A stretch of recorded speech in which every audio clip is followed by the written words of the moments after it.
Hello, and welcome to this sustainability shirt on well-being. These days, there's a lot of talk about well-being and how it's important. But what is well-being and why should you be bothered about it? Well, over the next few minutes, we'll help to clarify things a little bit. The Merriam-Webster dictionary defines well-being as the state of being happy, healthy, or prosperous. We all have a sense of how well we're feeling at any point in time, and we know that can get better or worse. In fact, our sense of well-being rarely stays the same for very long. Life can and almost certainly will throw all sorts of things at us.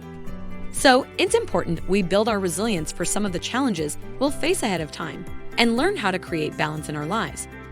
When we think about what makes up our sense of well-being, things like our physical health, our mental health, and our financial health come to mind. Within each of these three aspects, some small, easy actions can significantly improve our well-being. Our physical health will change throughout our lives. There may be growing pains, accidents, illnesses, and as we get older, things start wearing out. That's why it's a good idea to look after our physical health. Exercise, eat fresh fruit and vegetables, stretch and get a good night's sleep. Even simple actions can improve our physical well-being. And we know that we will all face mentally challenging times in our lives at some point. Things like losing a job or a loved one, moving home, raising kids, or ending a relationship. Life will be challenging at some points, but just like we can build our physical fitness, we can also build our mental fitness. We can learn the tricks of resilience, how to handle strong emotions, and how to look after ourselves in difficult times. Research shows that developing good, supportive friendships and relationships is the best way to improve our mental health. So, could you make more space for enjoying time with friends and family? Perhaps sharing a walk in nature, taking some family time out, joining a new hobby group, or taking up a new team sport. As we negotiate life's ups and downs, we're also trying to find a role in the world and a way of earning money. The more closely we align our work with the things we love doing, the happier we are. Managing our financial health is critical to achieving well-being. And studies show that taking good care of our finances can reduce our stress levels.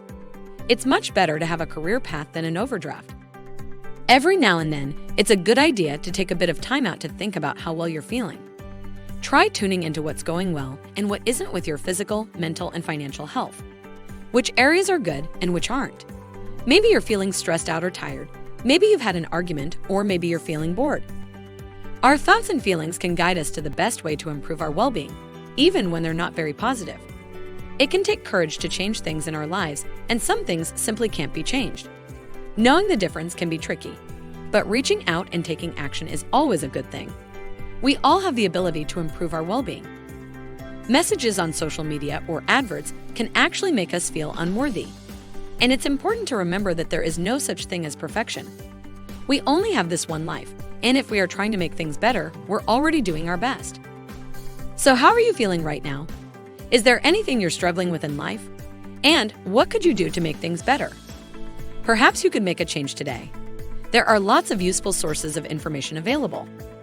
If you are struggling, then try talking to your friends and family, or don't be afraid to reach out to services like Mental Health America, the National Alliance on Mental Illness, the American Foundation for Suicide Prevention, or local community support services who can provide helpful guidance on well-being.